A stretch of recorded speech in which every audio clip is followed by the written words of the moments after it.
Okay, Assalamualaikum and a very good morning to all. My name is Nur Fatima and it is my pleasure to be your MC this morning. Before we begin the webinar, here are some of the house rules for your reference. Okay. Written question can be asked via keying the question box in the webinar application. Participants who wish to ask question verbally, please click the raise hand button. The secretariat will unmute you if permits. Similar question will be clustered together and prioritized for answer. Copy of the webinar slide will be shared at our portal www.websup.my/agro_food after the webinar. Feedback or suggestion on the webinar are most welcome and please email to afpn@mpc.gov.my.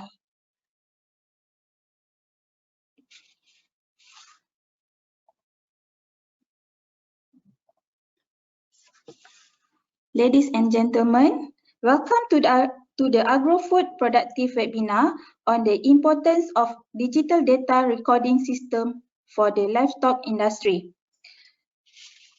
The main objective of this webinar are to create awareness and importance of farm data recording to increase farm income, productivity, traceability, and food safety, and to introduce available digital technologies for farm data recording and productivity improvement. Before I hand over the session to our speaker today, let me first share briefly on his background. Dr. Shanmugavelu Sitambaran, a registered veterinarian with more than 37 years experiencing in livestock production, research and teaching. He has conducted and managed several key projects with several patents registered. Ex-Director of Animal Science Research, Mardi Serdang, with the expertise and innovation on livestock production system development and farm assessment, ruminant feed formulation and models development, big data analytic with Excel, mathematical simulation models, scientific experimental design and analysis, farm data recording system development, farm business model development, and RFID system in livestock.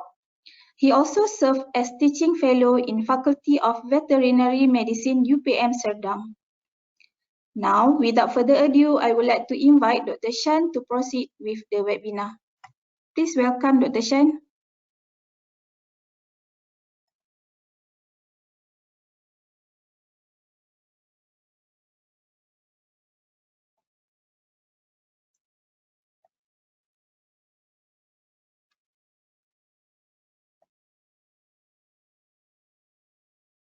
Welcome to this seminar on Agri-Food Productivity Nexus. Agri-Food Productivity Nexus organized by MPC.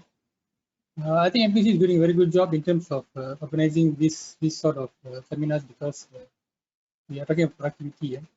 Without improved productivity, we are going to have problems with our livestock industry, especially ruminant. So I take this opportunity. I would like to thank MPC for inviting me to share my knowledge on what I've gained over the years, to pass it on to the industry, and we can have a good discussion to see what we can do, what we cannot do. I hope to have more discussion because when we discuss, we learn more things, and I'm always learning everything every day. So I hope to get more what you call discussions going. So let me share my screen. Yes, Doctor, you can share your screen. Can you see my screen? Yes, Doctor.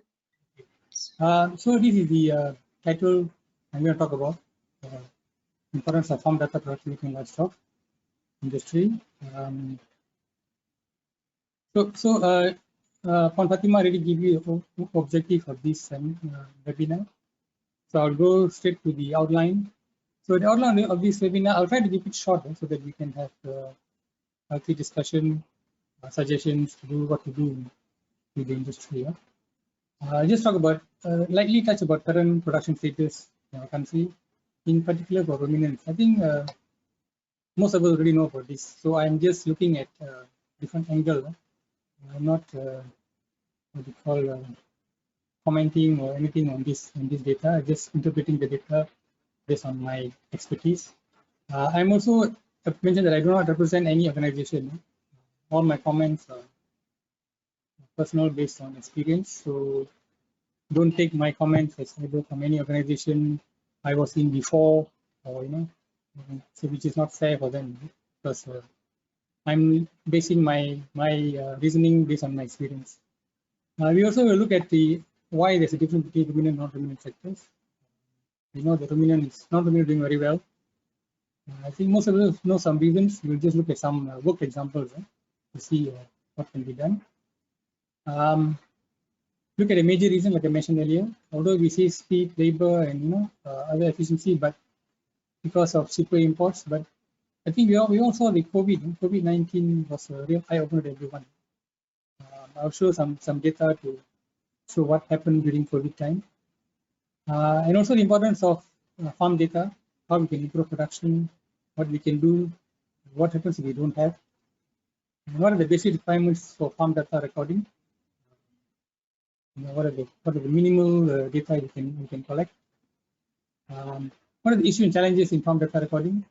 Because we have a lot of farm data recording systems in the past, to see what challenges we have.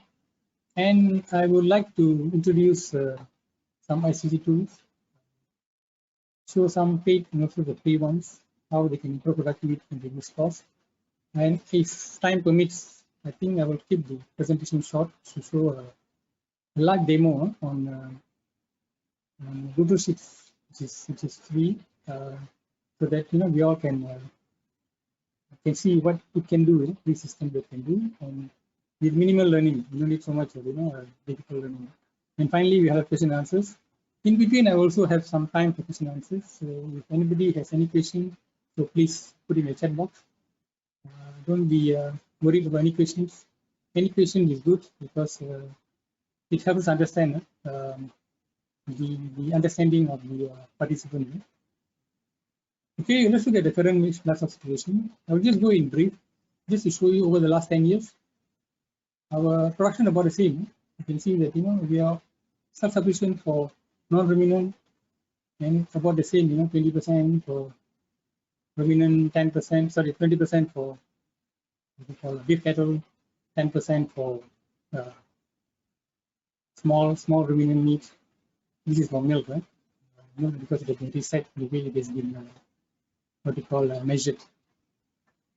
And this is how much we consume. So we cannot say that the what we call the self-sufficiency drop because we eat more. So it will be about the same. About 6 kilos for beef, less for mutton. About the same for egg and chicken meat, and the milk is also the same.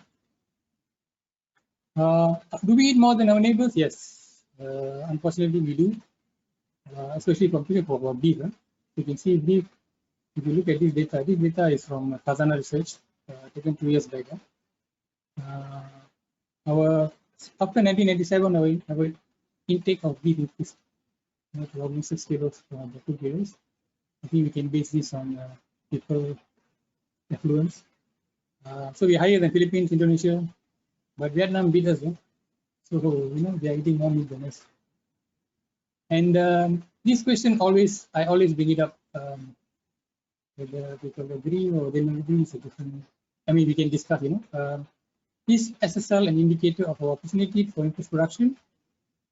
Yes or no? My answer to this would be yes and no. Yes, if we can improve or increase efficiency, reduce production costs. If no, I think we cannot use SSL as an indicator for opportunity for increased production. Because can you go back? Because even if we increase, the purchasing power is still the same. if the price is to go up. So basically, if we say we have 21% beef local beef consumption or 10% beef, in my opinion, only about 20% can afford that price. The rest still have to go for cheaper meat. So if you look at this example, for example, I wrote in Bahasa because the data came in Bahasa. So look at local meat and imported meat. Local meat has gone up by 85%, imported meat by 90%. So you can see the price increase is a lot. So as the price goes up, the affordability drops unless people's income also goes up.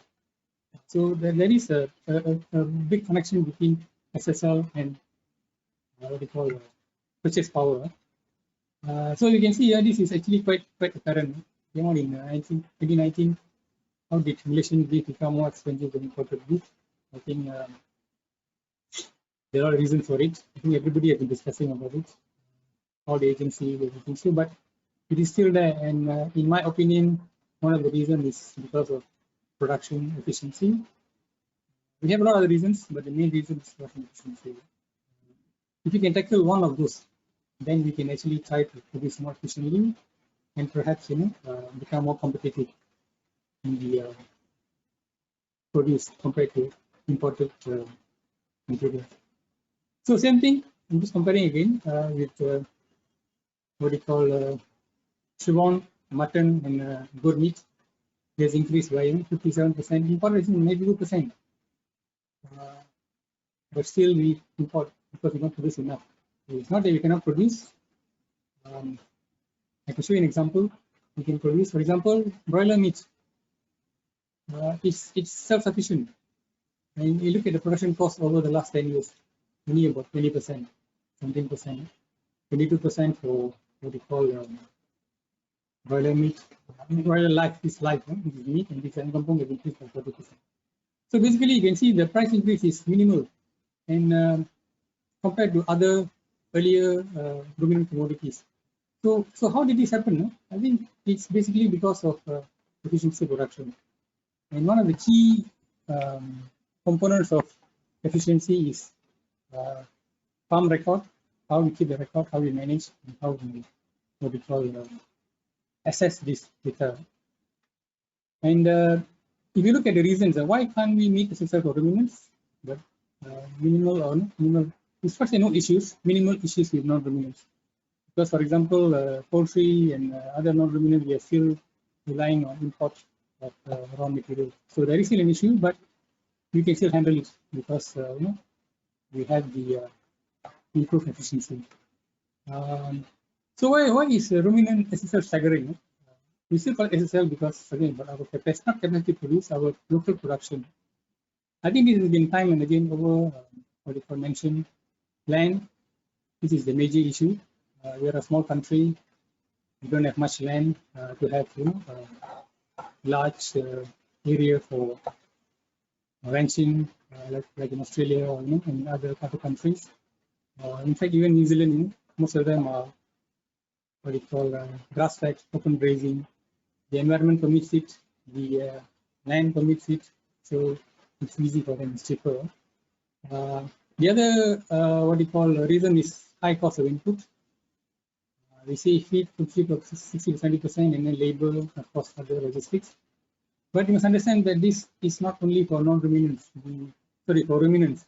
The non-ruminant cost is also increasing. So it's unfair to say that just because of feed increase, we cannot produce efficiently.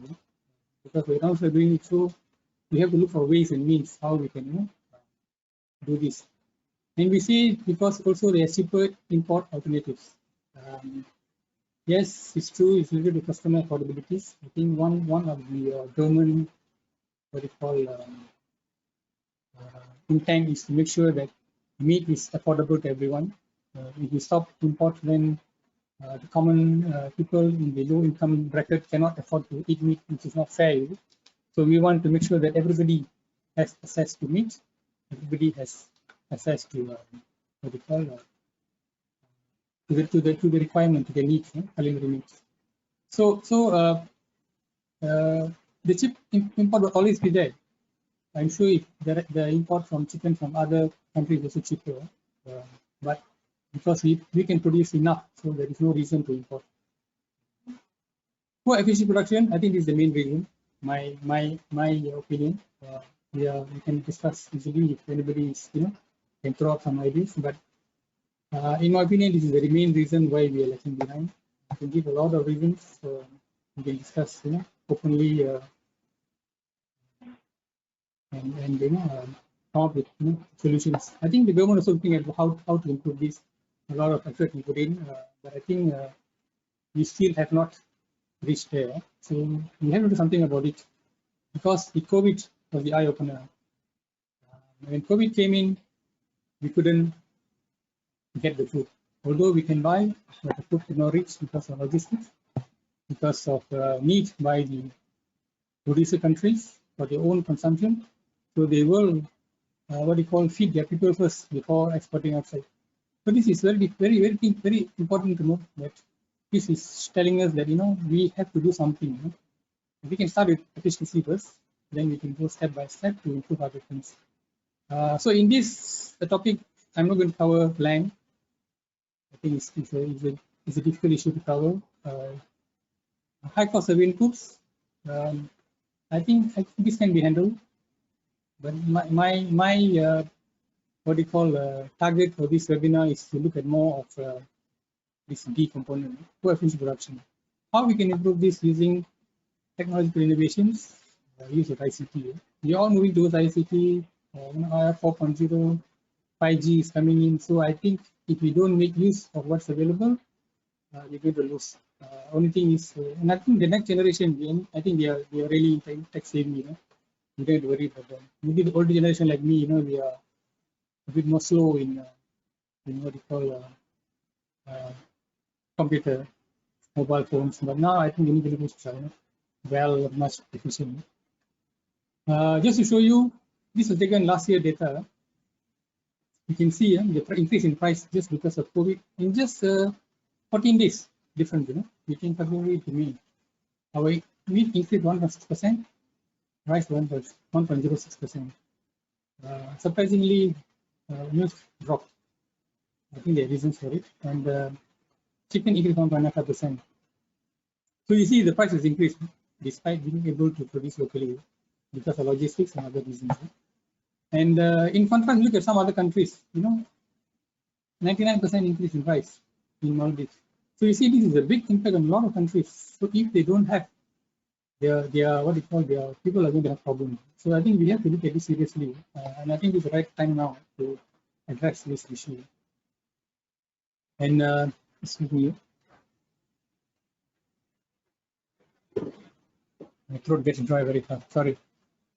Okay, we just give another example. Last year, in March 2020, we import a lot of beef from India, but the importation dropped from 100 to 40,000 tons because of logistics alone, and because of that, the price increased, 15-20%. So you see, although meat is available, cheaper available, but there are times when we may not be able to access this.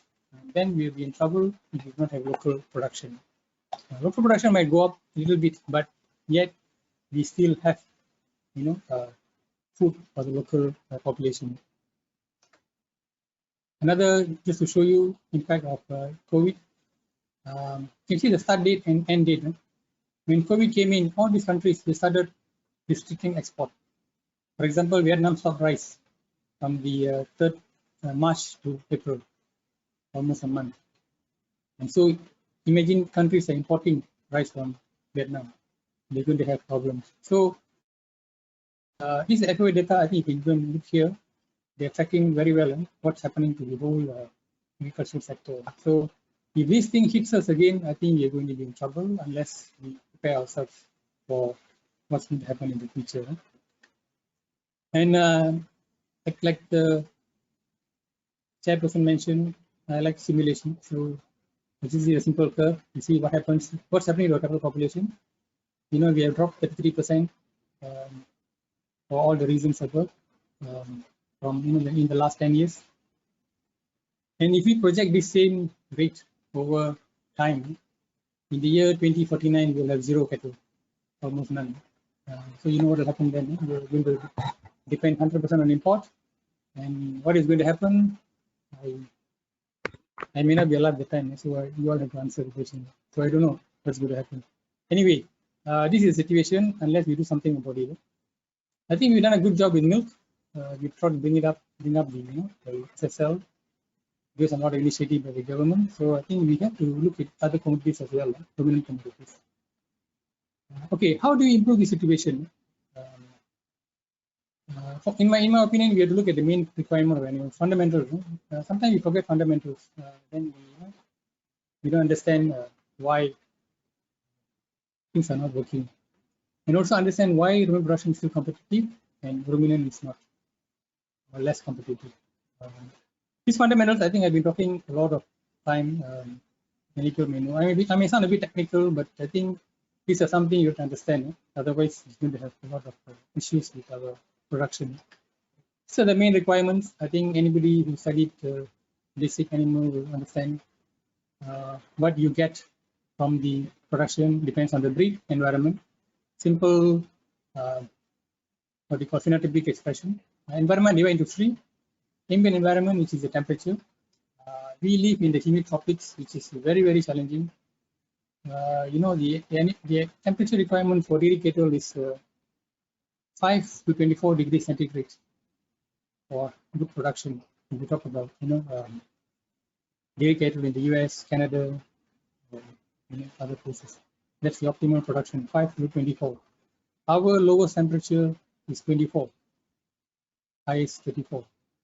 And you can go higher in certain places, but this is the range we are looking at. So you understand how, we understand how difficult it is to raise. That's why when we bring in purebred Friesian, when they produce 4,000 liters, 10,000, 30 liters a day, we get only about 10-15 liters. Not because of anything, just simply by environment. So these are the things that we have to look into. The other thing is disease. And I think DBS is doing a very good job in disease. We've kept a lot of these under control, FMD, Brucella, these all affect production. But the feed, another thing I mentioned is feed. Feed is the major component to production cost. When we talk about livestock production, livestock production basically is economics. We have to be economically viable. If you're not economically viable, then we are not efficient. So everything has got to do with economics, whether you like it or not. To be sustainable, it has got to be economically viable. So that is the bottom line in all animal production, because it's a business. Okay, so if we can mesh all these three together, the breed, the environment, and the feed, if we can bring them into optimal condition, then we have the lowest cost of production. So this is what we should, what we call aim to do. In terms of breed, we should be adopted. Because we need the animal numbers to get the output. In terms of land, we need land. For the environment, we need land. We need a good temperature, humidity, housing system, disease control, and system production. And feed, we need something cheap. Of course, we need forage. Forage is a requirement for ruminants. Without it, we're going to have a lot of problems. Has to be nutritive and also cheap. So these are the basic requirements which we need for animals.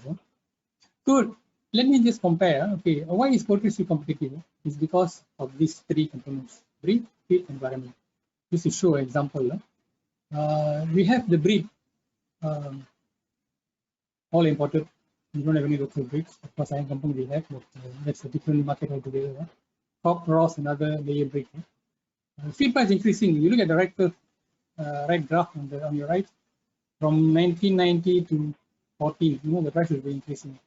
So we cannot say that ruminant is not doing well because of feed price increase. The same thing is happening to what is called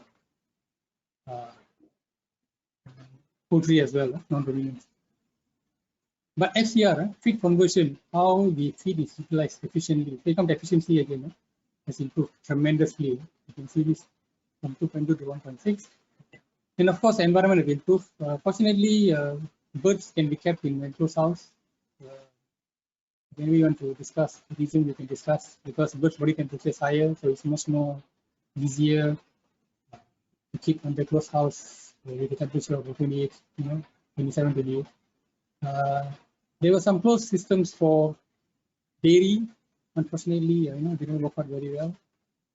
I think because it could not meet the cost of the system is not justified for the improved production, so it's not very viable.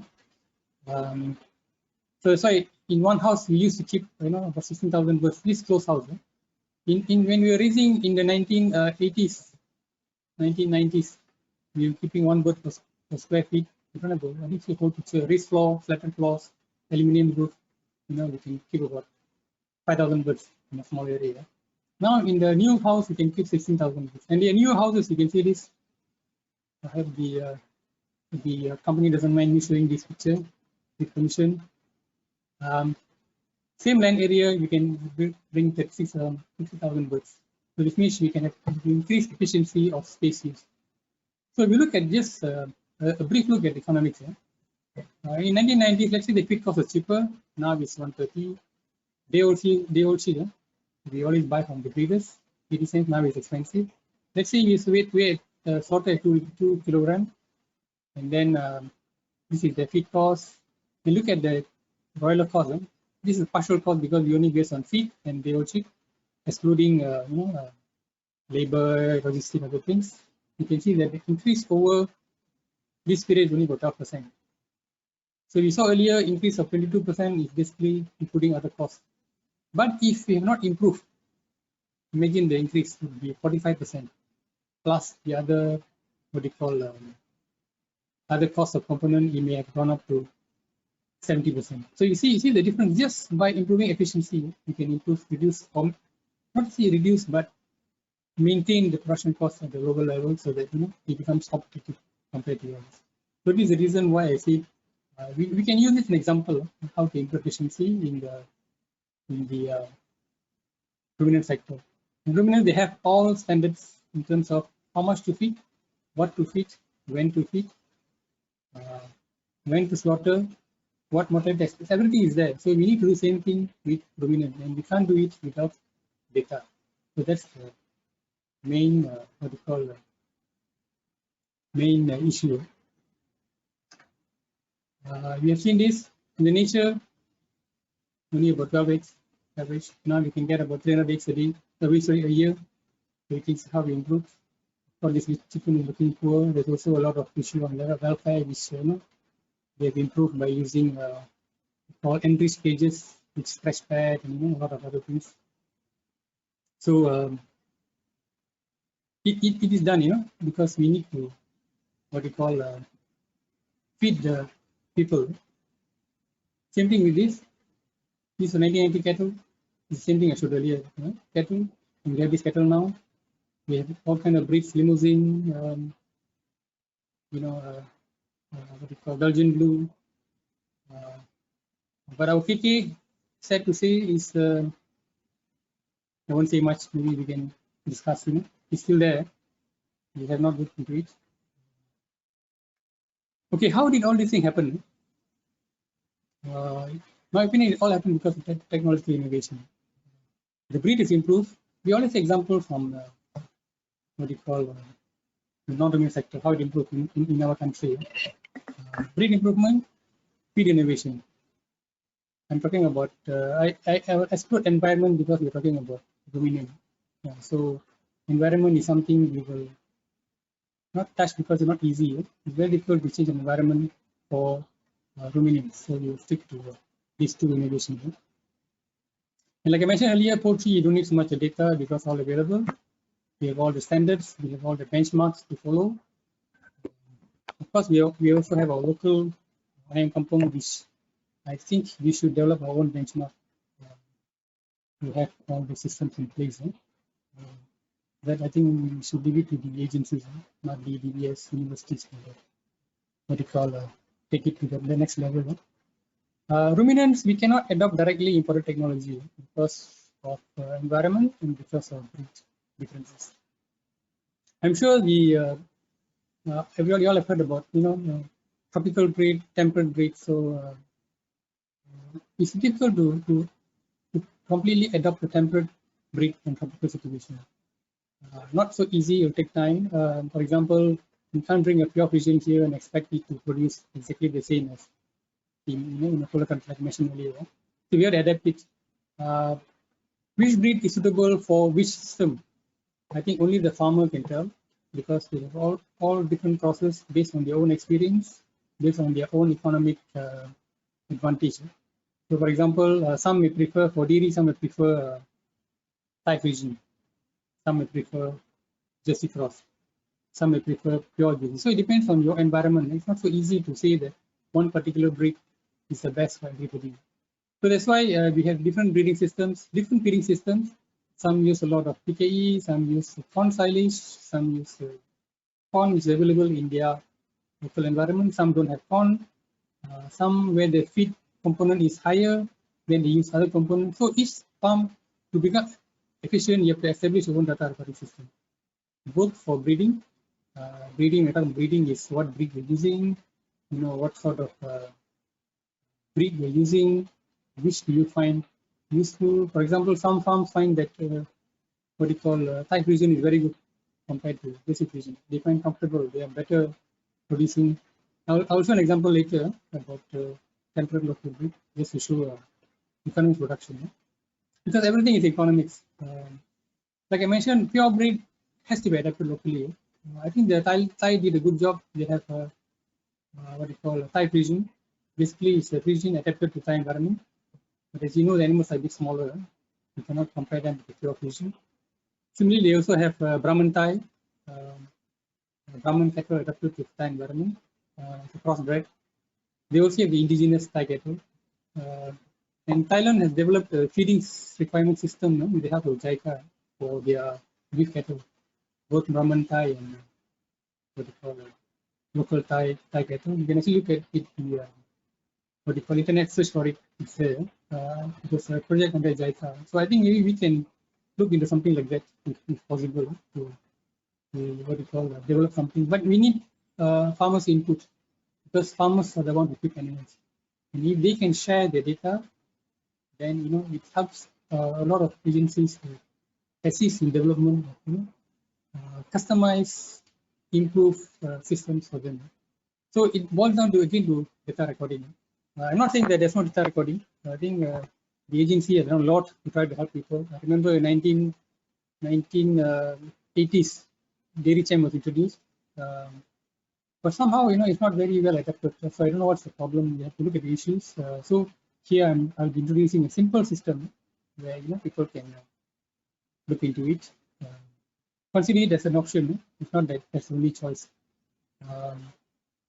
Having said that, if you have any questions, so please put in the question chat box so that when I can stop in between and answer some questions.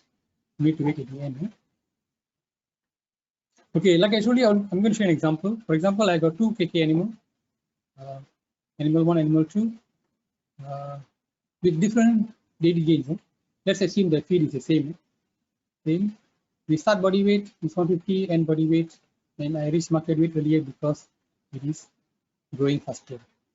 So I save 500 ringgit just by difference between these two animals. And without proper recording system, I wouldn't know which is which. Because they all eat in a group. They all, of course, some will be bigger than the rest. If you actually talking about feedlot.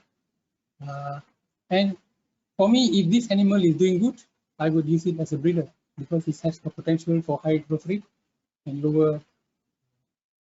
We don't talk about FCR, but high growth rate. So this is a potential for to be selected as a breeder. But unless you have data, you would not select it. So you cannot trace the genetics back. Okay, for example, this animal is having a high ADG. Where did it come from? Who was the mother? Who was the father? So that we can establish certain parameters for breeding so that we can select the animals that are doing well. So without this data, we cannot select animals. So we tend to lose something. We lose good animals in sale because they have not sorted out the data completely. And another thing is look at other parameters. For example, are we Are they eating properly? Is it converting feed properly?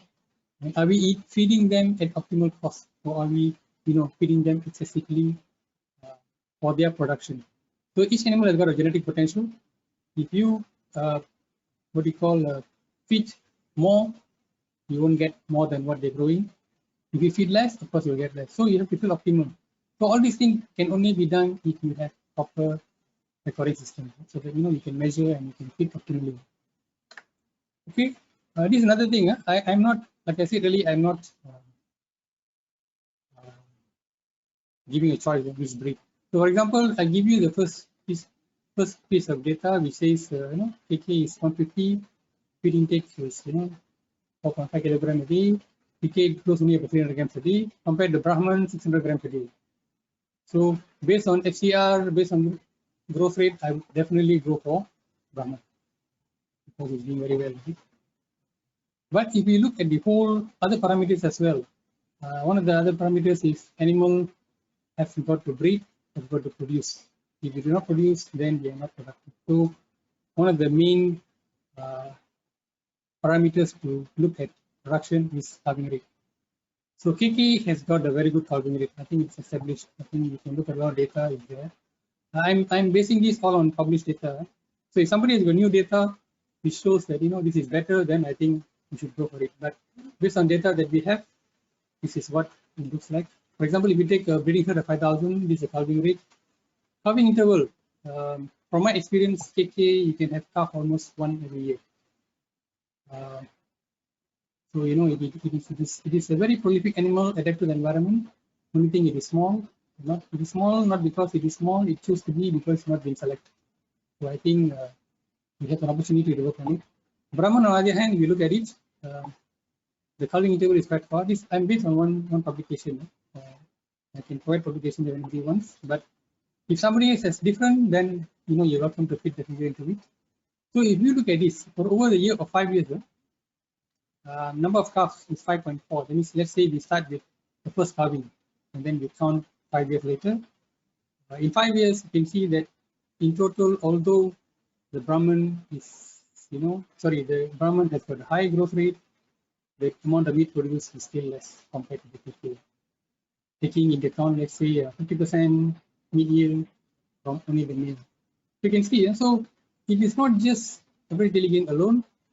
We have to look into other parameters as well. Reproductive efficiency, feed conversion efficiency. So a lot of parameters. So all these things cannot be done without data.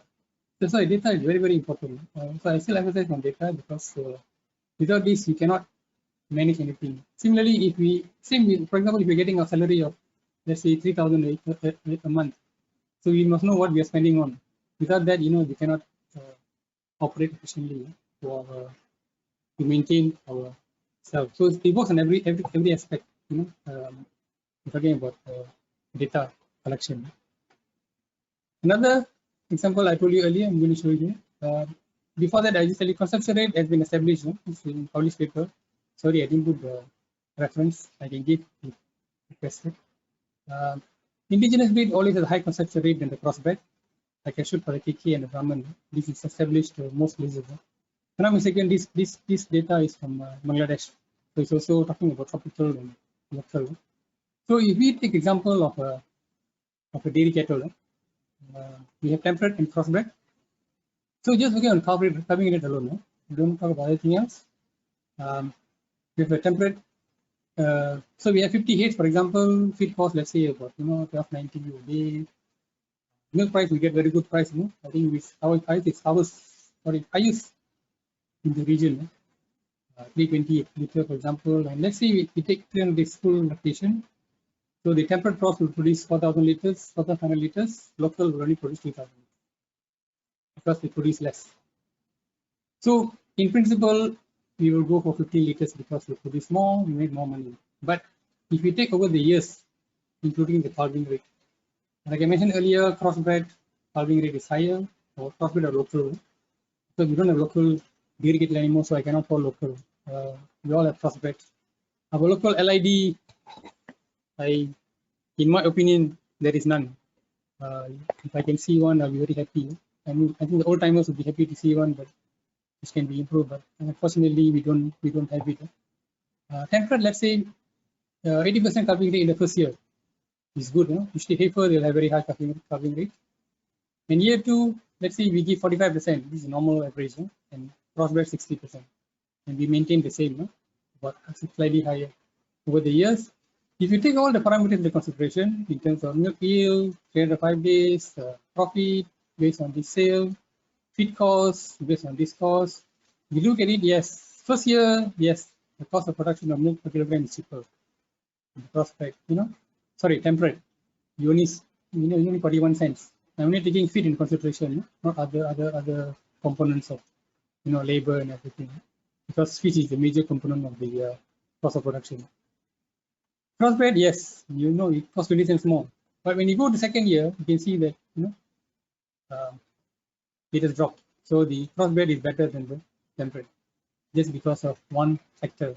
We haven't talked about other factors yet. For example, dystopia or mastitis and all this. We won't talk about it, but this is one factor. So when we talk about economics, we need data, and we need the data for the whole farm in order to understand, to look at what is happening, to basically make money. Like I always keep emphasizing, all livestock is business. If business don't make money, I think we have to push out. Unless you're keeping it as a hobby, then it's a different story. If you make a hobby, then it doesn't mind. Even if you lose money, it doesn't matter. But if you're doing production, you're doing business, you need to make money. Otherwise, you cannot sustain. You cannot maintain your enterprise. Okay. I take a short pause here. If anybody has any questions, you can post it here. I don't see any questions. Yes, Doctor. At the moment, there is no question from audience, so maybe you can proceed with next topic. Yeah. Okay. Thank you. Okay. So please feel free to ask question. I think we can learn together. Just type it in the chat box. So okay, since there are no questions, I will go to the next section, which is farm data recording system. So if you look at farm data recording systems, there have been two types: manual recording systems, which we all have used in the past. I think some farms are still using it. They're quite happy with it. So it's okay, it's, as long as you have some sort of recording system, it's quite good. But I would encourage everyone to move into newer technologies. Digital data recording systems using computers, because these digital systems have become so cheap and so fast, and they automate a lot of things, make things easy for you, so you can do things faster, more efficiently. In the past, you do it manually, so now you can do it automatically. Let the system do the work for you. We always call in most digital systems, we call the backdoor. Behind the counter systems. So these systems will do the processing for you, so you don't have to do the processing. So similarly, I think we have to move into this. Maybe the older farms are more comfortable with the manual system. The new farms are okay with digital, especially young entrepreneurs. I think we should start out with the digital systems. I think a lot of them have started with initiatives from the government. I think DVS has done a lot of initiative to encourage farms to keep data, because without data, there is nothing much you can do to help anybody. So we need some data to look at it, to tell, to help improve the farm. So these are the manual farm recording systems. I think you all have seen. I just picked up some on the internet. But, a lot comes from JICA. JICA was in Malaysia in the 1980s.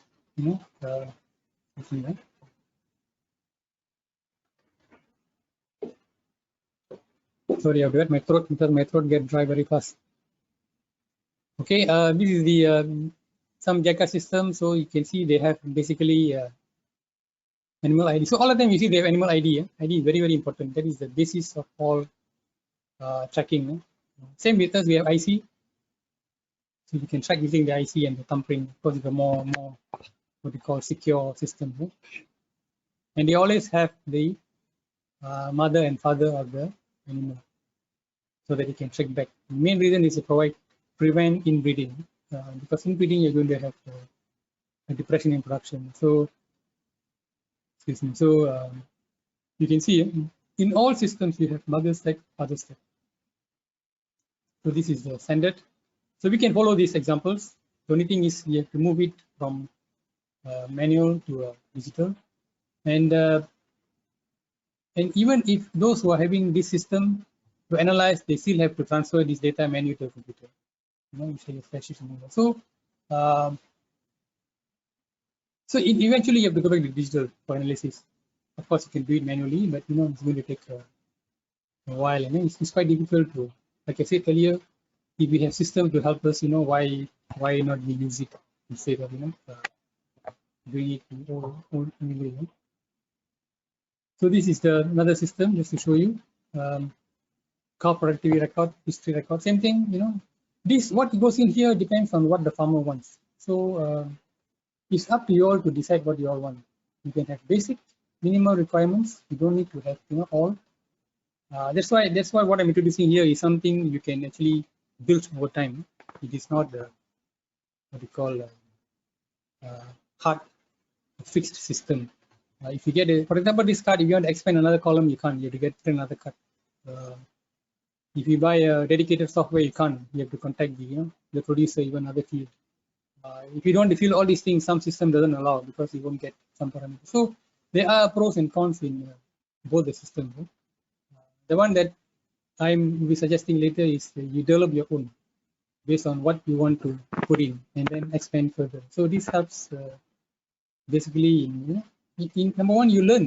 We empower the farmer to learn, and number two, we want farmers who are tech savvy, IT savvy in the future, so that developing a more advanced farming system and farm environment. Same thing here. You can see this user's herd.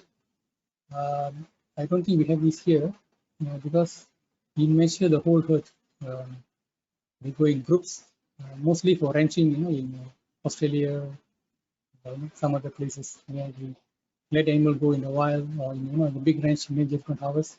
So they have some common. Here still have animal ID. Sorry, not this one. The next one. See, only herd.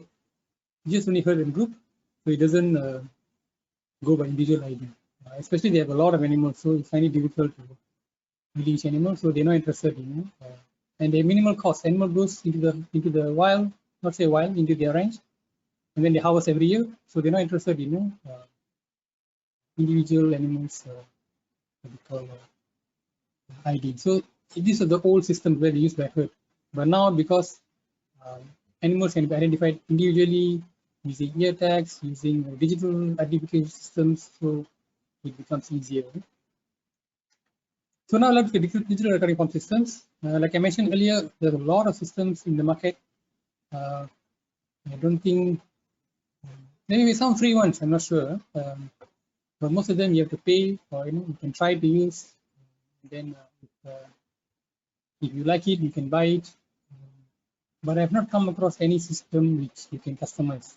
I don't know, maybe there is the audience have to educate me. So you can see here, this is dairy champ, dairy champ. Yeah, like I mentioned earlier, it is one of the oldest. It is still in the market for dairy cattle. How to manage efficiently? You have all the data in to put in, to get it out. I think this was one of the first introduced by DBS. If I'm not mistaken, DBS is still using it. Please correct me if I'm wrong. But there are a lot of other new softwares coming up after this. A lot. This is mostly computer based, so you have to. Maybe now they move to what you call smartphone. See, they have a smartphone already, smart software. So using mobile phone, so you don't have to. In the past, you have to enter data and then take it to the computer and then fill it up like the manual. But nowadays, you can actually straight away put it into the mobile phone because it is linked to your main database. Here's another one, Mary Dairy, smart milk procurement system, Subra Daily from India, I think. So there are so many in the market, and they have been probably increasing in number because I think people find it useful. And for example, this one they even include milk quality and everything. So we have to go there. I think we have no choice, because that is what's happening in the next time to come. So if we don't do it, I think we'll be left behind, and we cannot assess our efficiency because we are not able to measure what we're doing. Another one, sync. Like I said, I'm not encouraging any of this or not discouraging. I'm just showing you what I picked up from the internet, especially those with nice looking pictures, So I just pick it up and I'm just sharing with you to show that there are so many in place. I have not come across any local systems. I'm sure there is some. I'm not sure, but I have not come across yet. I know there's one or two, but I couldn't pick up on the internet. There are one or two.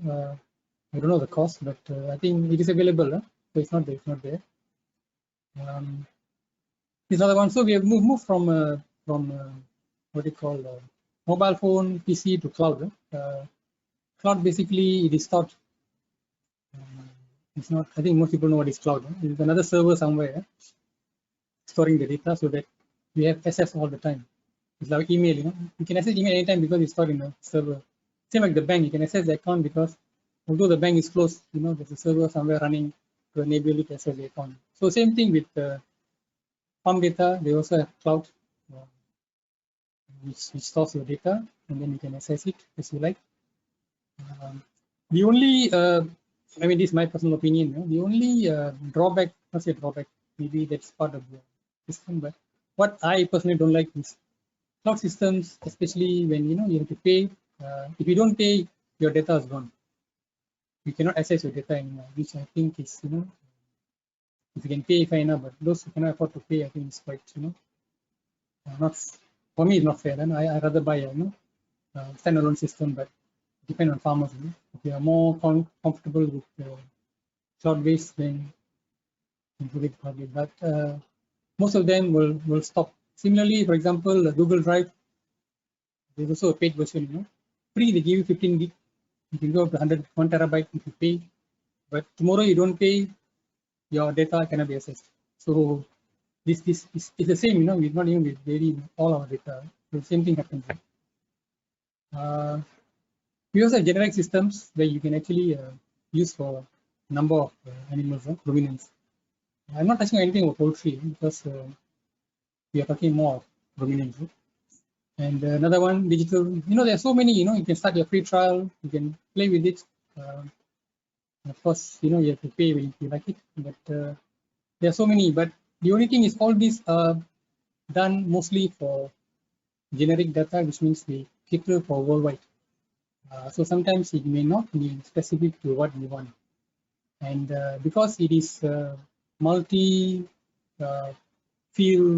data system, the price, you cannot say I want this fields and this price. So I don't think there is a customized what you call a system to buy software. Maybe there's a customized for local, for cloud, these kind of things. Another one, BioTrack. I think this is a digital system. We have gone into even what you call RFID systems, which transmit data actively. If you talk about RFID, there are two systems. One is active, one is passive. Passive means you need to take the reader and read it from the animal. Active, it transmits any data from the animal to the system that you're using. It can be your local phone, it can be your local receiver, it can be cloud. The only difference now at the moment is expensive. So that I think is that's why it's not so popular. But when price comes down, it comes down much cheaper, then I think it becomes affordable. At the moment, I think it's still expensive, but it's a good system because it helps you monitor the cow, maintain the cow. But like I said, it's very expensive. In the past, a dairy system can cost almost, one unit can cost almost 800 ringgit. I think now I've seen systems about 100 ringgit, but if you ask me, it is still very expensive for a farmer. Okay. 100 ringgit for a cow ID. Number one. Number two is because it's active, you need a battery. So it is outside the cattle. It can get lost, can get stolen. So there are issues to it. Similarly, like dairy, beef, there's also goat systems specialized for goat. I mean, I'm sure you're aware that goat is, gestation period is different, the kid weight, everything is different, what you call the milk yield is different, so they have a different system for goat, both meat goat and dairy goat, also for sheep. So there's a lot of systems available. It's not that it's not there, it's there, but only thing is we have to use it, either use it, or if we do not, then I think we should develop our own. Either the farmers do it themselves, or if agencies can develop for the farmers based on individual requirement, I think even better. I don't know about NPC whether they are in this field, but if they can do, I think it would be very good. Help certain farms, cluster farms together and help them develop. Maybe in collaboration with DBS or other agencies, universities. Like I said, it's a cloud-based. This one I'm just showing you is developed by Mardi, RFID system. This is different from the other systems in terms of the chip. If you see most RFID systems, they use passive chip. Where you use a reader, they are mounted externally in the ear. If you buy animals from dairy farmers buy animals from New Zealand, Australia, they have tags. It's already like RFID system. There is a coil around this, which you can read. But it's external. And one of the reasons why you developed this, we found that we use this kind of ear tags where you label with a marker, permanent marker, but sometimes the tag can get dirty. Dairy animals, no problem, because the animals are quite, how to say, easy to handle, not aggressive. Beef animals can be quite difficult, and if the tag goes dirty, it's very difficult to reach. Number two, the tag can also go missing. So if the tag goes missing, then you're going to have a problem of identifying the animal. Some of them tattoo animal when it's young, so that they can trace it back. I think it is, I'm not sure they still practice, but what you're saying is this tag can have problems, external tags. Either it being labeled or even RFID tags, both can get lost because of animals getting caught in a fence or something like that. And also they can also be abused. For example, they can be removed, and then you wouldn't know who the owner is. So that'll be an issue. So having this in mind, Mardi developed a chip which put under the skin. You can put it at a caudal fold, you can put it anywhere under the skin, and then the system will help you read using a reader. This is a reader. This is a tablet which reads. I don't think they have come to a mobile phone version yet. It's a normal Windows tablet because it's Windows system. This inserter into the chip is patented, like the chairperson mentioned earlier. You can also hook to a reader for automatic reading, but from my experience, I think it's good for dairy, not for beef, because the variation is quite difficult. But when you hook to a scale, you need to put a wire in. It is not what you call wireless. Whereas the reader is transmits to the tablet wirelessly. It's all right. You don't have to touch the animal at all. Just scan on top. It's a small chip under the skin. This chip has been parallel coated, which means it's inert for what you call under animal use. The parallel coat is a coat for medical apparatus, which is what you call safe to use under medical animal condition. Of course, now they also have some new chips called bioplastic from Australia. I've seen this in a smaller chip, but I'm not working on it, so I cannot comment much. But these ideas are developing over time. So this is the Mardi system. This basically developed for beef cattle. You can see what there is, the animal tag number together with the RFID number. So if you lose the tag, you can use RFID to get back the tag number, and you can know who the father is. You can see it's all written in Bahasa Malaysia. The reason because most farmers are comfortable with BM. So you can see this is a local system developed. If anybody is interested, you can buy from Mardi. I don't know what's the cost now. I'm already retired for some time, so I don't know what is the present status now. So but anybody who's interested can contact Mardi and find out what is the status. So you can get back your tag number. So you can always put the tag back if you want to see visually as well. And it also records the father and the mother, or the dam and the sire. and this is meant for beef cattle. So we have the what we call birth weight. It will plot for you the birth weight. You also predict the growth rate, like I mentioned earlier, minimal data, so that you can use it for selection. Then much for growth rate, good feed conversion, you can push it back into the breeding herd. And those that are bad, you push it for fattening and sales. So this helps you manage animals very well. So this one system that I know locally developed. I'm sure there are other systems, but you have to explore. So if you look at why these digital systems are fully adapted, if you take a look, because farmers can get lost in choices. I showed you so many dairy, so many beef. Which one are you going to choose? It's like you're going to go and buy a TV. You go and buy a TV, you have LG, Hitachi, Sony, National. What are you going to choose? So it's very difficult to choose, unless you have a very specific, target, or you do some, background research. For example, what do you call, you want smartphone capability, so what phones I have. So it's quite difficult to make the choice. And then the next thing is price. Is it worthwhile paying that price for the feature? So all these things is quite difficult to make a choice. So I believe that is another problem where farmers do not know what to choose. It can be expensive. Some of these systems are expensive, and also some of these can be cloud-based, which means if you don't pay, you lose your data. So which can be quite disheartening, especially when you cannot access your data that you entered. I believe some have got a very steep learning curve, which means you really have to know the software before you can actually learn how to play with it. I've been playing a lot of software, so I can tell you it's not so easy for the farmer as well. Especially the farmer has got no time. He's got no time, playing with software. He's more interested in making money doing his business. So something must be simple, with simple input requirements. So I think one of the reasons is because the farmer don't find it beneficial. That's my opinion. Of course, you are welcome to give other opinion, but this is my opinion why this system is not picking up as we would anticipate. And also, like I mentioned earlier, is generic. I mean, there are too many inputs which farmers may not want.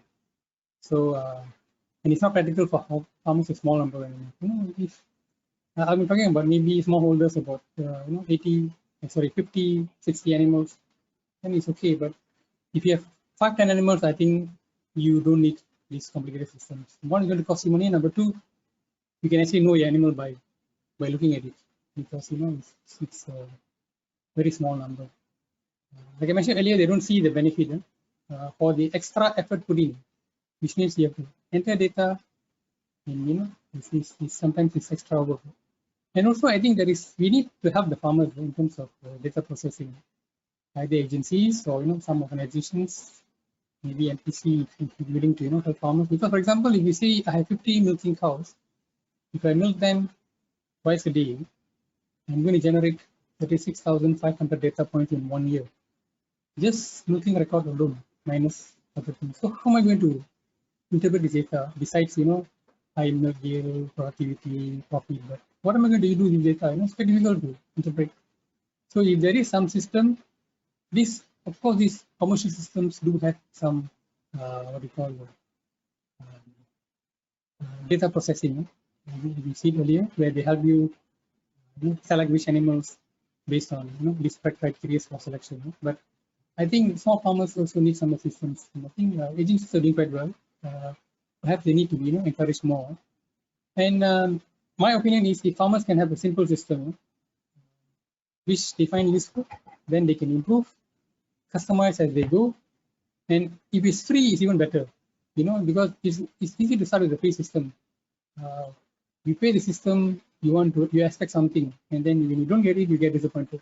But if it's free, you can try. You don't like it, you can change the system. But if you like it, you can always expand it further to your requirement. So just like I told you, it can be complicated. You can see all these features there in the system. This for goat, which includes also insurance scheme. It is good because it covers everything.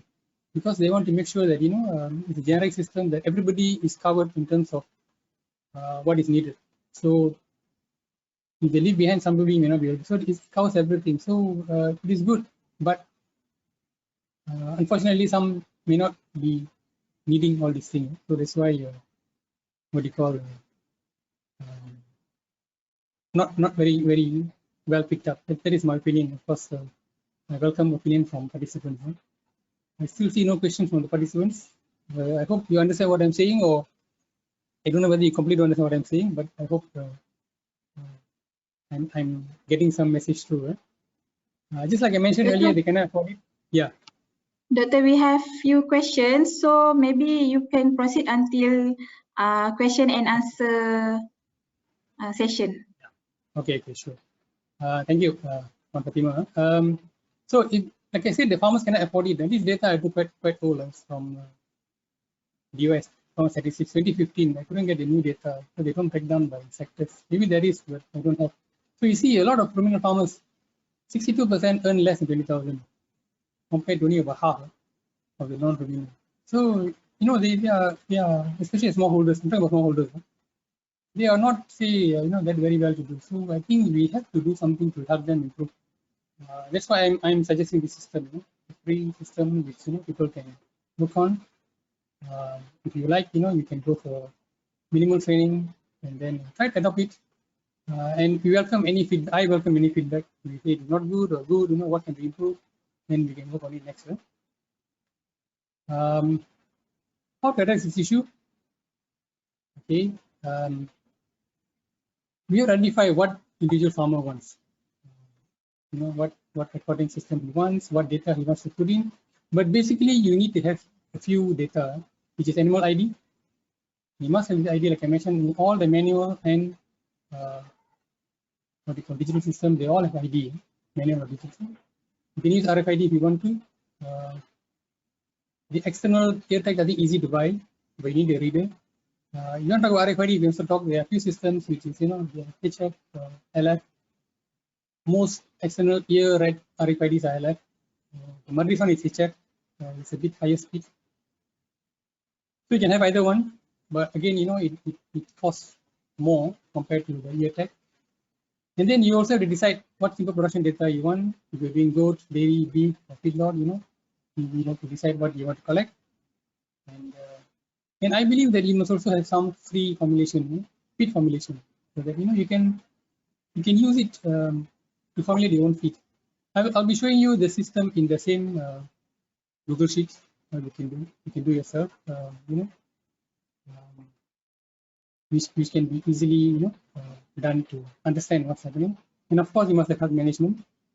With the help of DBS, you need to have health management to prevent disease, and also to make sure that we are we're disease free. Otherwise, you will have problem with production. So the idea is to empower farmers with simple tools. Farmers are able to do it. If you look at overseas farmers,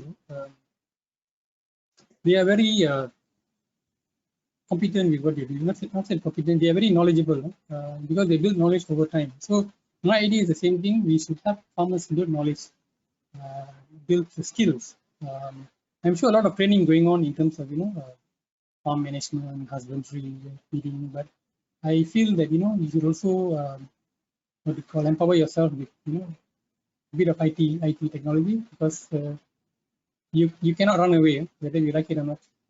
Look at TV, for example. We started from a manual system to now digital. Now it's almost not phone. You look at a house, you can actually control the lights using your phone. So you don't have if we've gone to that level. So I think we have to introduce into our farm. And I'm sure the next generation farmers, especially the young entrepreneurs, like I mentioned earlier, they are very, very tech savvy, because the next generation is already exposed when they are born. So I think it's not a problem for them. And I believe some assistance training from agencies, BVM, MRD, University, in data analysis, data mining, because it's very important to understand what your data is giving, how to analyze it. And I think you all have heard that some countries have already started coding. Coding means teaching codes to the young generation.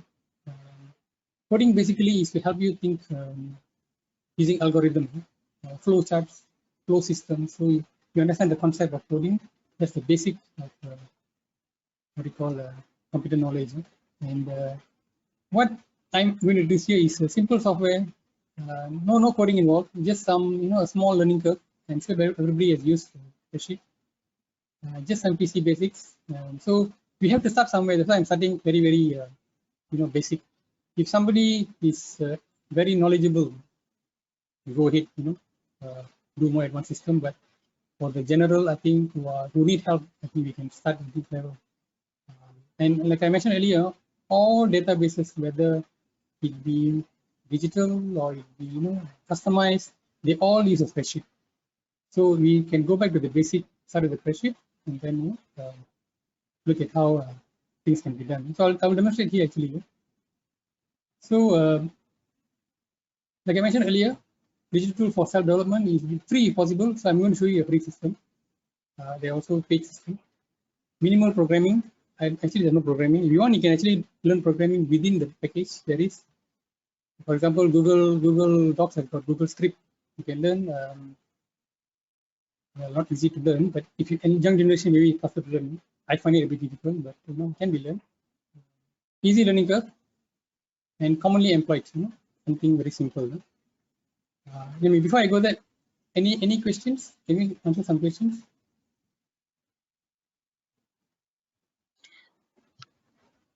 Okay, Doctor. One question from Mr. Mark. Why are there no LID in Malaysia? Good question. I didn't show you a picture of LID. When I was in Mardi, when we started when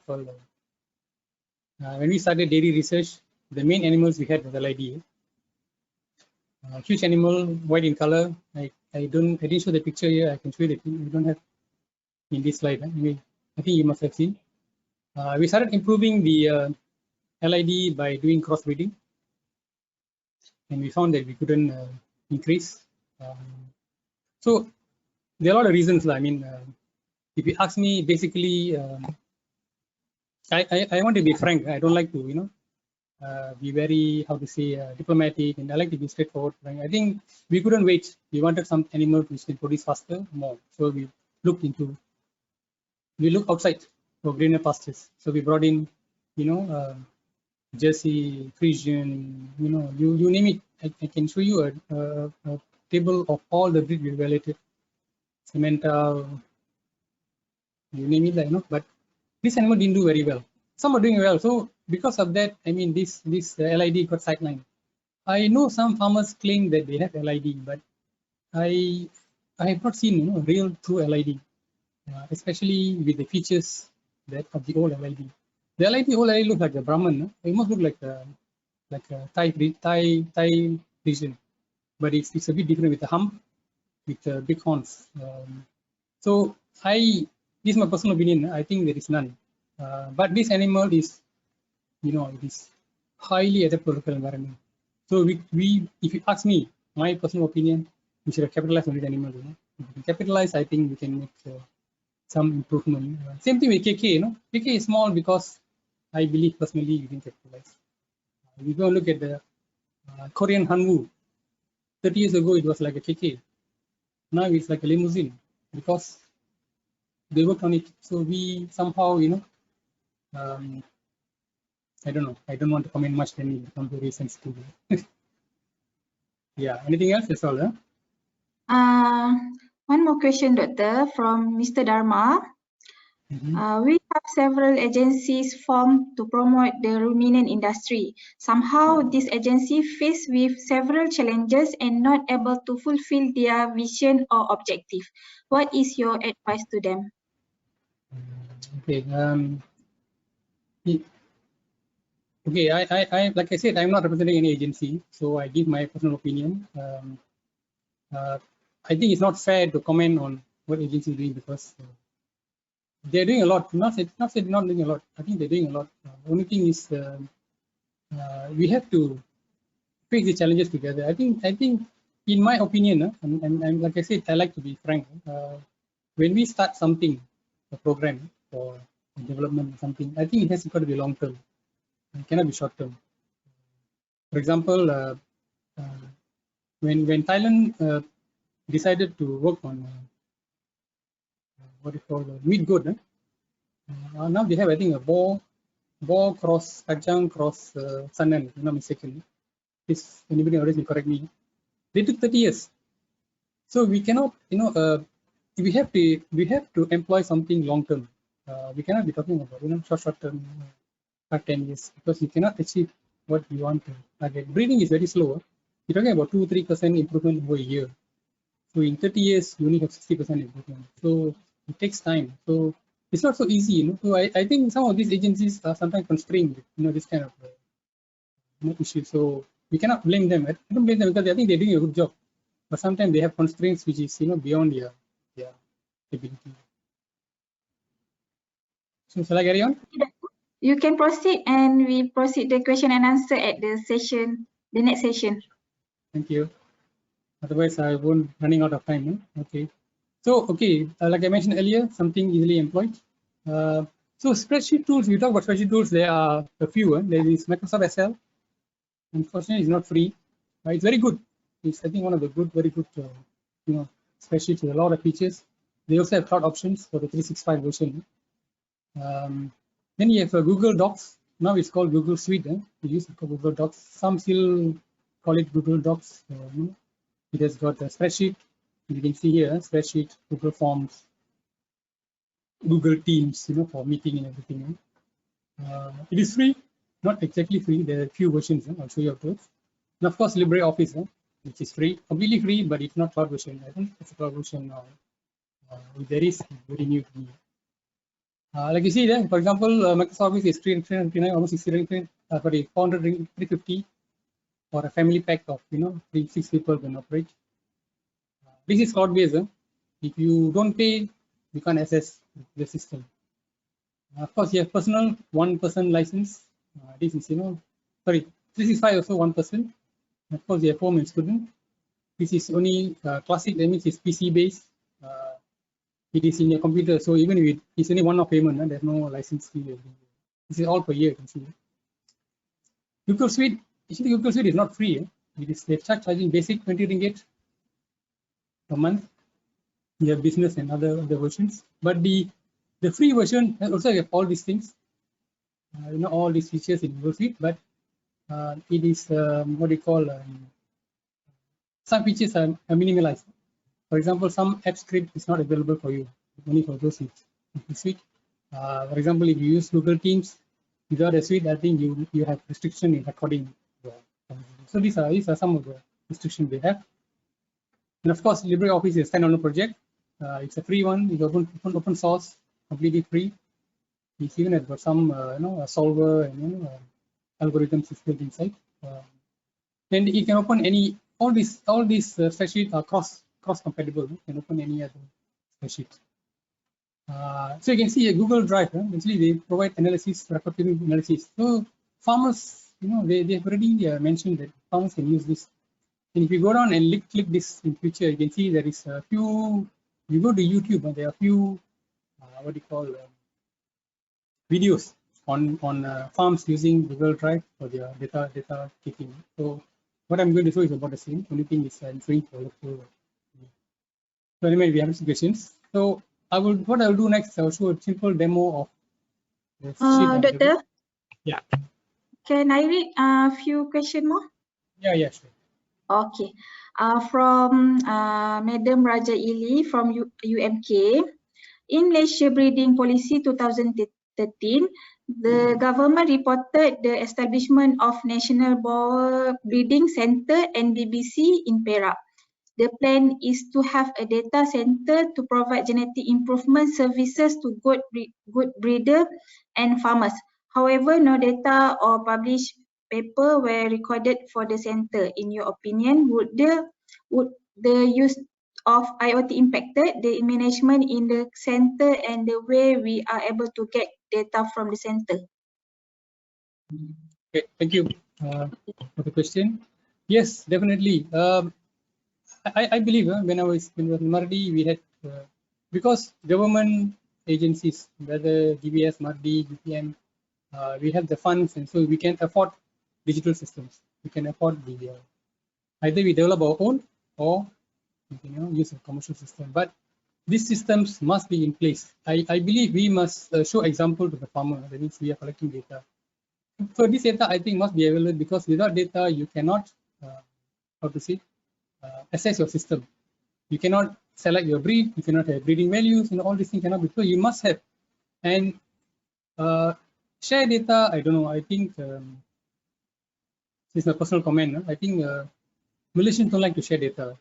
I just don't know why, but we are quite sensitive in sharing data. But I believe data should be shared, and we should acknowledge where the data come from, and we should also have some, how to say, ethics, in the sense that we don't use the data for something personal. So if we establish all that, I think we can do something, because I can tell you a lot of data. Many people do not know what's happening to certain animals. For example, what is the average growth rate of boar in the country?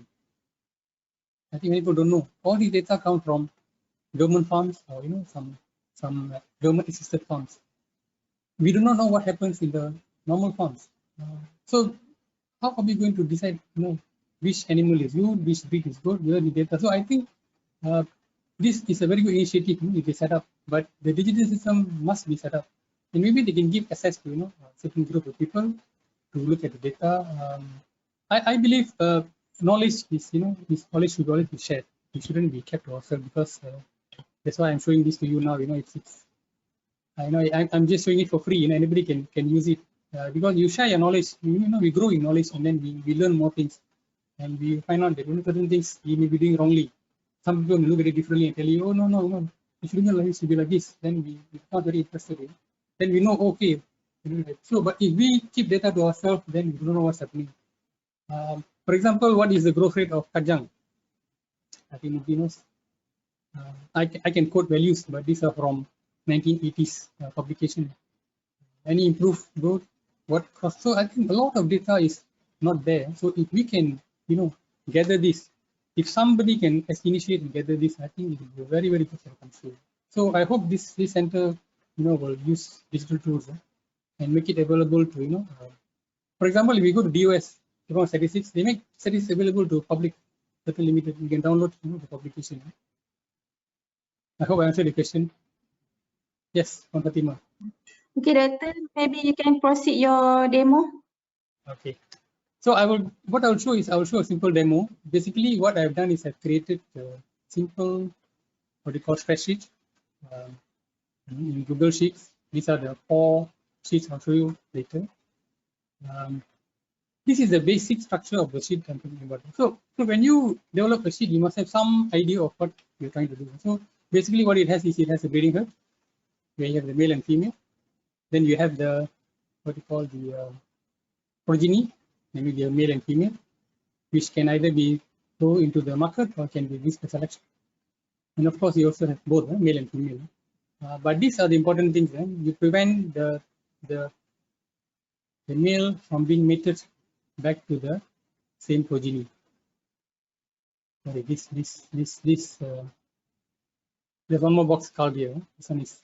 Let's say you're using for breeding. So this animal cannot be mated with this animal, because you're talking about inbreeding. You're going to have problems. So must make sure that your breeding, system is right, so that you do not have inbreeding. And because inbreeding, sometimes you won't see it earlier. Over time, you will have a lot of inbreed depression. Just to show you, if anyone breeded their own parent, you have a 25% rate in breeding depression. So these are some of the published data on what happens. You have one parent, common parent, 2 common parent, or great parent. So this is how they depress. So if possible, we should try to avoid this, and you can't avoid this without having a recording system. So I'm going to show you some demo, a quick demo. This is the video I have, but I will just show you the initial start, and I'll go back to the real live demo. So all you need is a Google account. You go to Google Drive. I think most of you know this. I'm not sure whether. I hope it's not redundant. And then you enter your your email and your password. If you don't have it, just create a new account. It's free with a 15 GB of storage space. So you don't have to worry so much. You have a lot of space, plenty of space. If you finish, you can just download to your computer and empty the space. And then you have your Google Sheets. Let me go back to my, okay. So I showed you the Google Sheets. I'll show you a real life. So this is what we have in Google Sheets. So I've created this form. You notice I did in Bahasa Malaysia. This number Indo Betina, Sumber. You can create a pull down whether it's from local or your own source replacement. If you buy outside, what is the original tag? If you click on this, it can give you a date, automatic date. If you have what you call a health certificate, you can put it in. What is the weight it comes in? Weight is quite important because a lot of breeding parameters based on weight, especially for dairy, and also beef. And if you weigh it, what is the date you weigh? What time? What date you enter into the breeding herd? What age you went in? You have any what do you call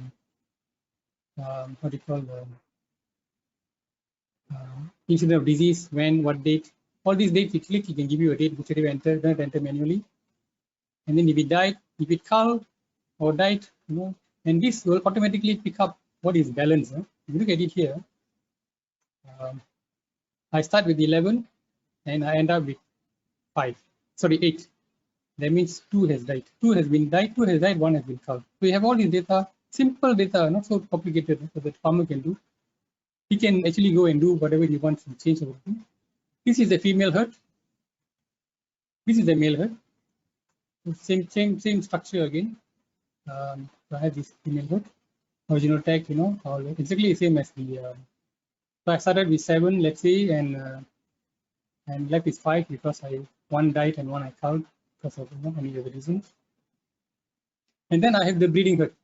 This is a breeding herd. So this breeding herd actually I can select from will automatically select from my female that's available. So you come here, I can choose what date I want. What do you call what age it is. If I weigh it, what's the age? What's the weight? What's the what do you call weight? If I do AI, what's the AI? Otherwise, you do national meeting. What is the date of meeting for it? You can see I can choose male, which male. And this system I made such a way that if, for example, you see P2009, the father is 205. So if you select that father, it will come up with the icon showing that you are being inbreeding. So it will try to warn you. So you should stop it. So you can build this kind of system into your own simple spreadsheet to show that you should not select. So if I were to select a different breed, it will work. See how it works because it says I'm not doing inbreeding. But if I select 1000 is 110, see, sorry, 205, 208. Now with green, that means it shows me that there is an error, not say error, something warning. It will show me that inbreeding is going on, so I should stop. So this is simple spreadsheet. I'm showing you a live demo. It's Google Sheets, so it's free. Do it yourself. If anybody interested in this spreadsheet, I can share it via MPC. If MPC is willing to share it, you can put it in your website, no problem. This is what do you call the anak, which means the progeny. You give the name for the anak. All these things is picked up from the earlier sheet in green. What you only enter is this one. So you can see it automatically picks up whether it's a male or female, when it was born, who is the mother and the father. And then when you, sorry, wrong spelling here. When you weigh, what date you weigh, and then what is the weight. So it is the birth weight, so it picks up automatically.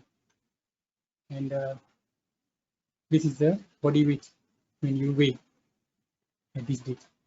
And then it calculates for you the daily gain automatically. If you measure again another date, it will daily weight for you again automatically. So you can see it gives you all the various parameters of body weight gain. Also the same thing if it is culled or if it is died. So how many is left? 3 is left. You also calculate. Yeah, I'll show you later. Of course, you have the what you call health certificate. You can see what day done. Enter the date, let's say today, and then see what you did with the FMD. So these are the things that you can do. And all these things, all these 3 worksheets, and your health, we include the health. Comes to dashboard. So all the pharmacies look at the dashboard. So you see it has 11. It has 11 breeding herd, 5 male, and 8 are in breeding. He has got 5 for that period. He has got 5 kids. Average is 0.25 kilogram per day. His highest is 0.59. This is the highest animal, and the lowest is 0.08. So you can actually use this animal for replacement. So you go back and check the animal. You see it really highlights for you which one is the highest, the green one.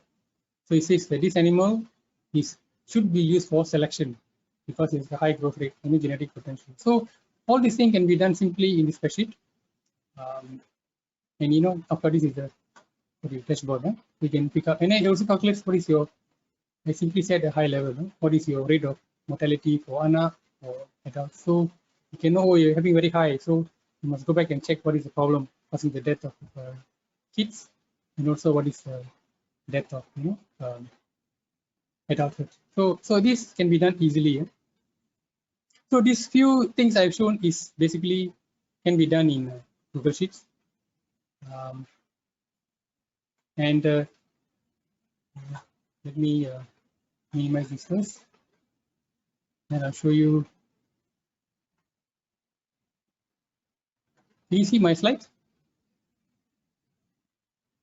Yes, doctor. Okay, I will go to the next slide. So, okay, the other advantage of Google Sheet is you can also do it in your, this is my mobile phone. A lot of things, I hope you don't mind what is there. So you can also do it in the mobile phone. So you can see when you open Google Sheet, you can actually, what do you call, do the same thing in your mobile phone. I think I missed one.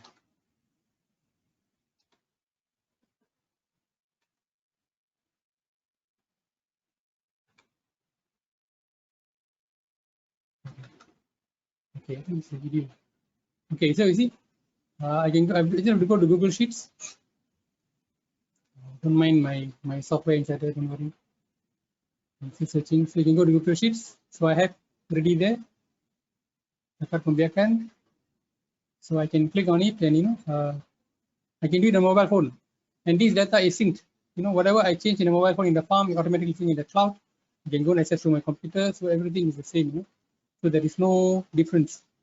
And this you can always rotate it. You can rotate the computer phone this way so that it can easy to see. So what I'm saying is everything is there in both in mobile and in PC. So the same thing when people offering you cloud data, so it's the same.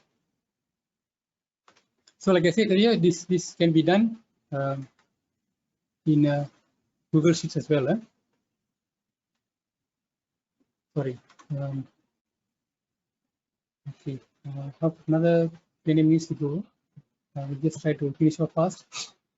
So this is the overall what you call performance of the farmer. From this you can know roughly. You don't need to go in, calculate every automatic for you if you have a good system set up. I just put in this. You can also calculate your own feed. This is for dairy animal. If you have feed, all you need is a feed ingredient box. You can actually calculate your feed, and you can know what is the cost of the grass, cost of the concentrate, cost of milk production. So you have simple ingredients. I think Mardi has got a system online for beef. I don't think they have for dairy yet. I think they are working on it. It should be there. Hopefully, it will be there soon. But you can also develop this on your own. A simple worksheet. I have all the formulas here. You can see the formulas are here. If anybody interested, you can I can always share with you through this share. And then these are the basic feed ingredients. Basically, you only talk about 4 main ones. Of course, you can put in others in a complicated spreadsheet. Also the price, and you can work out and see. For example, I have a cow 350 15 liters. This is my requirement. This requirement is taken from a few publications, so it may vary between people's. I've taken from a lot of textbooks plus FAO data. So this is my own. So it may vary between farms because it depends on the farm's condition, depends on the animal breed. As I say, you have to develop your own data to be able to identify what is required. Your farm animals will be eating different from my farm animals, basically because they're different different type of cross, number one. Number two, also because there are different type of feed. Because I'm showing you here, I'm using this feed. I'm using guinea grass, as an example. You may be using corn silage, you may be using wheat, so you can be other things. So not necessarily mine is the same as yours. So you have to develop your own. So if farmers can be empowered to do this, I think we can go to the next level of very competitive. This helps you cost of milk production per liter, so that what do you call our cost is only based on feed. You have other parameters of labor, logistics, farm costs and everything. But just telling you because, like I said earlier, feed contributes to almost 60-70%. So if we can tackle the major portion, we can have some amount of benefit in terms of production costs. So this is to test the feed. I also did one which is feed evaluation. For example, let's say you are feeding so much to the animal. So you can calculate for you whether you have enough energy or enough protein. How much calcium? See, here calcium is too much. So I have to go back and reduce it. You do it manually. It is not. This is not the automatic system. It can be done automatically, but I think that is another forum altogether. If anybody interested, I can always come and assist you all. But this is solver and two things. But it's just to show what digital systems can do to really make this efficient. For example, early on, let's see if I formulate this feed, I'm targeting to 15 liters, but energy I need 119, but I'm only feeding 102 based on my formulation. Protein not so bad, 0.13 kilogram is not much, you can adjust. But energy I'm lack of 15 megajoules, so I cannot expect to get 50 liters. Either I have to adjust my feed or I have to adjust my what you call I have to expect lower milk yield. So the same thing, a lot of things can be done. All these things can be done using these tools. So I hope what do you call farmers utilize it. I still think farmers have to be empowered to do this because they do it on a daily basis. Every day, one batch of feed comes, for example, your PKE, I give you PKE here.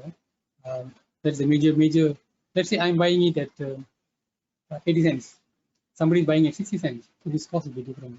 So it's very important that everyone understands this because my intention is to make knowledgeable farmers so that they can knowledgeable in terms of ICT. I'm sure farmers are very knowledgeable. I think they do it every day. If you do something every day, I think you're expert in what you're doing.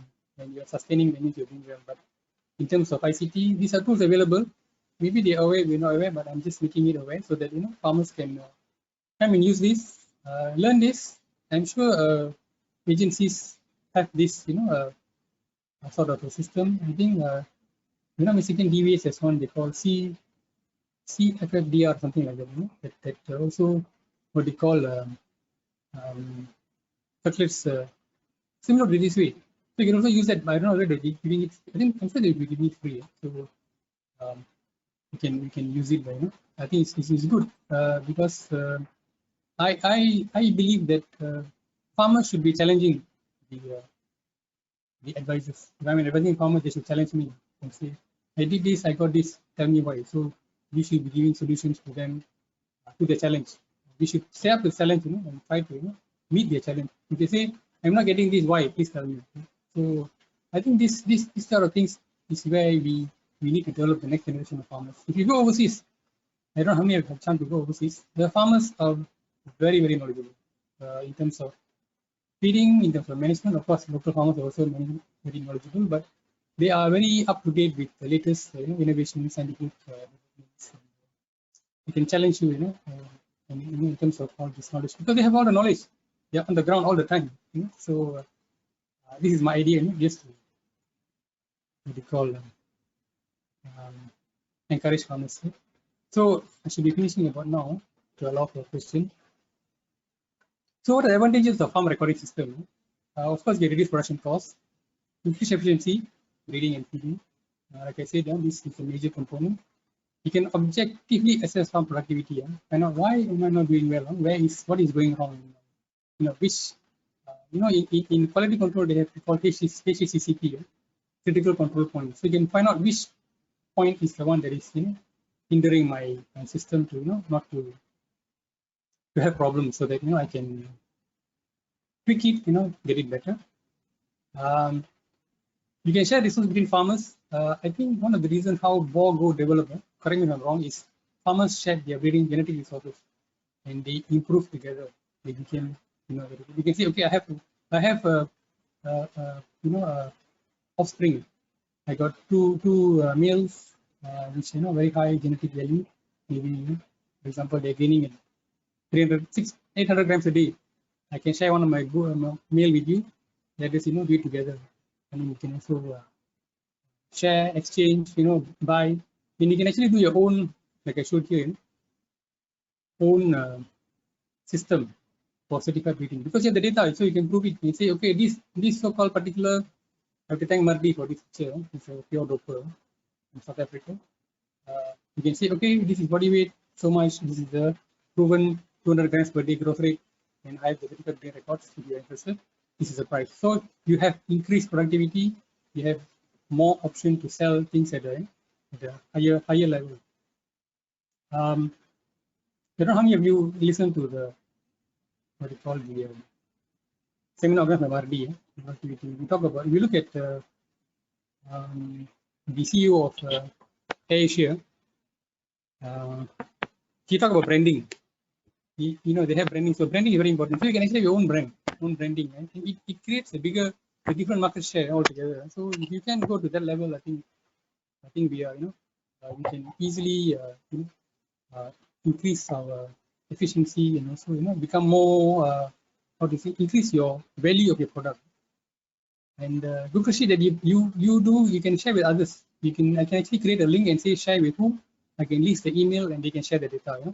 And I can allow you to change or just look. So there's a lot of this thing can be done. And if every farmer, like I mentioned earlier, keeps this data, like there was a question earlier from UMK, I think it gives us chance to collect big data for regulatory agencies so that we can monitor, for example, what is the performance of boar throughout the country, or even that particular state. So that gives us, a chance to, help improve the industry. For example, I mean, I don't know whether it's available there now, but I didn't have access to all the data. I'm sure the industries have the same problem. And again, I mentioned earlier, brand products authorization, also traceability. Because you have ID, you have everything in place, so you have a potential to create a national meat traceability system. So all these things actually, one leads to another, but everything starts with animal farm, animal ID, and all the data in place. I'll just share a little bit about my concept of halal certified digital traceability. I did propose this, I think, in 2014, not mistaken. I still might be, but I think it is not picked up. So basically, it's we have 4 sections here: farm, abattoir, retail market, and customer. So the customer can actually scan the product code, and it will take directly back to where the animal farm came from. You can see the flow here. This is what I proposed. Of course, there are so many resistance. This is one of my suggestions. How far it has gone, I don't know. I don't think it's gone very far because it needs a big effort. But if you look at all these things, everything starts with the database info or farmer details. So without this, I think we can't do any of this. So what I'm trying to emphasize is this part. I think all the agencies, BBA, CPM, MARDI, are trying to to work on this, but we have to start this area first. If we can do this, I think we can go to the next step. It takes time. So I hope somebody initiate this. I was very interested in this, but unfortunately, I retired, so I don't have any access to any of this, so-called opportunities to do this. But I think it will be very good because I was one of the team that developed RFID in Mardi, so we developed the whole concept. After I left, I don't know what is the status. Don't have much contact. I hope we all work together, DBS, Mardi, UPN, and work on this big system. Maybe MPC, because productivity. you are also concerned about customer safety. The customer should know, they call farm to fork, where it came from. If it comes to the farmer, the customer should know where the animal is, and we can trace back. And it also gives rise to what we call agro-tourism, because the farmer can say, oh, this farm is very good, I want to visit. But the farm can actually introduce the concept of tourism and make extra money. So you see, there are so many opportunities to actually look into. If we can do that, I think we can be more competitive. We can also, help to produce what they call better systems, better what you call to be competitive. Now, when the trouble comes, we can still produce at least a bigger portion of what they're producing now. Maybe from 20% we can go up to 30%, 40%. If anybody is willing to have all the data, how to go to 60%, 50%. There are a lot of I think many people have BVSF, multi have AFPN, but if you don't do something, I think you're going to have a problem. Here, I'm only emphasizing on farm data, but that is the basis for all traceability systems. The only thing HFC we put is because it cannot be tempered, and because it cannot be tempered, so what we call is very traceable, because it's what we call secure. That's why we put it. Of course, you can always cut and throw the chip away, but then this chip is only one of. It cannot be what we call duplicated. It's ISO certified internationally. So anyway, in conclusion, I've got about 15 minutes for question time. So the only way to increase efficiency and to remain competitive is to increase productivity, to objectively measure farm system. And I believe every farm should do some sort of farm recording system. Any system will do. If you're comfortable with commercial, it's fine. If you're comfortable with free, it's also fine. But I believe all the agencies and all the universities and should encourage farms to keep. If they can develop for the farmers customized systems, even more better, and give it to them free. Because like I said earlier, not every farm is well to do. They are struggling, and it's not so easy. You can look at the publication by DOS in terms of income loss by farm. There is a lot of issues there. And also we have to empower the farmers. I believe this is the main thing. Farmers must realize the importance of the system, and then they must use it, become accustomed to it, and and then they can actually develop their own system. Actually, if the farmers themselves are used to it, they can actually develop customized system for other farmers, and that is another option to make money. To develop farm breeding systems for local farms, especially farms which are similar to yours. So you can actually do it for other farms. If you start this thing, if you do it at other farms, you can do it for a farm. You can also provide it as a service to other farms and charge some savings. So you see, there are so much opportunities available, when you have all this thing in play. And like I just mentioned, what do you call? Without these tools, we cannot obtain production. And my only fear is we keep going down, and then people cannot afford basic requirements. We cannot say that beef is only for the rich. I think everybody should be able to afford the meat, because I think it's a social responsibility for all of us that everybody has access to their taste requirements. Cannot say some people can eat this. So I think it's our opportunity, our duty. I'm not the government, but I think government duty to make sure that for everyone. And I just showed some simple and without this individual farm, there's no big data. And without big data, you cannot assess the whole situation. So big data comes from small data. Facebook is using our individual data to become big data. So without our small data, they don't have big data. So all these farms are small data, so at least for Malaysia. So I think we have to start somewhere. I hope we start somewhere, and we can make something happen. So that's I just leave you with this. I always like to make controversial things. You see, this thing came out during the pandemic time. The pandemic, the time to think about our gene banks. When I talk about gene bank, I'm talking about our indigenous resources. I think they are something that we should consider, because the whole world look at it, they are already talking about gene bank of their own, because they know the genetic resources is the answer to the next what we call whatever situation we're going to face. And we have the gene banks. I sincerely hope that we pay some attention to the gene banks so that they don't get lost. For example, LID, I think it's cost, but I don't know. I may be wrong. Maybe somebody may have, but I have yet to see one. I have to see in person the cow. Otherwise, people will say LID, but when I can see, it's not LID. So but my generation is slowly also go off. So time will come and nobody can identify LID anymore unless we keep some photograph records. So with that, I thank you everyone, and I hope you could answer some questions. Thank you. Thank you, Doctor. Maybe I will read one more last question. We are far behind in terms of ruminant population in Malaysia compared to technology development. Do you have any suggestion or opinion to improve it, Doctor? Please. Okay. If we are talking about ruminant population, we are talking about, let's say we talk about beef, goat and sheep. I think we can also improve. It's much easier to improve compared to beef. Like I said earlier, one of the major constraints is land for beef. Whether you like it or not, unlike poultry can go vertical, beef cannot go vertical, and while maintaining low cost. So we have to have land. And in my opinion, the only place where, not the only place, I mean the most common, not the most suitable place land available is under plantation. In my last calculation, I remember I have done some work on this a long time ago. I think I hope I'm not putting the wrong figure, but we have about 6.2 million hectares of our farm in the country. So you see the amount of land we have our farm. If we can utilize maybe about 10% or 5% of this land,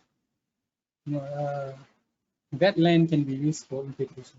And integration has been proven, I think, time again to be a valuable option for what you call production in the country. And you look at there was a conference conducted by National Academy of Science in 2007. If you look at the proceedings, and you can see that there's no one disadvantage shown because of producing under the competition. In fact, we invited. I know because I was one of the organizers of the conference. Even all the plantations do not have complaints about the animal under plantation in terms of damage to the crop, in fact, if you can look at a typical example, Sawit Kinabalu is doing it very, very well. So I don't see any issues because that is our immediate solution to solve the animal population. We need land, we need a place to grow animals. And of course, when you're talking about under plantation, we're talking about more locally adapted animals compared to imported breed. If you are talking about new land, I think it will cause more issues, environmental issues to clear land, all these things. But this is already, it's called, dual purpose, producing crops as well as meat. So I think, I know the reasons why they are not being used, but I should not mention them here. I think it can be sensitive. But I think somebody should encourage, somebody should, it has to come from right from the top, we should consider beef as let's say talk of beef as a security issue. Then a lot of people have to contribute. Whether the agencies doing all farm they are reluctant or what, but I think everybody has to contribute to the nation's well-being. So we cannot say I'm not interested, but I'm sure people are willing to contribute if we make the right environment, right choice, right solutions for them. I think they're willing to contribute because at one time, if I'm not mistaken, Felda had 32,000 cattle under their plantation. I don't know what's the number now, but it's one of the biggest, and we're doing very well. So I don't see why this cannot be done. But that is my answer. I know unless somebody has a different answer, I do not know. This is my quick answer to the situation to improve it quickly. Thank you. Any more questions I will need to answer? Okay, Doctor. We have a direct question from Encik Saiful. So I will unmute Encik Saiful. Yeah, sure. Encik Saiful, please mention your name and your organization or company.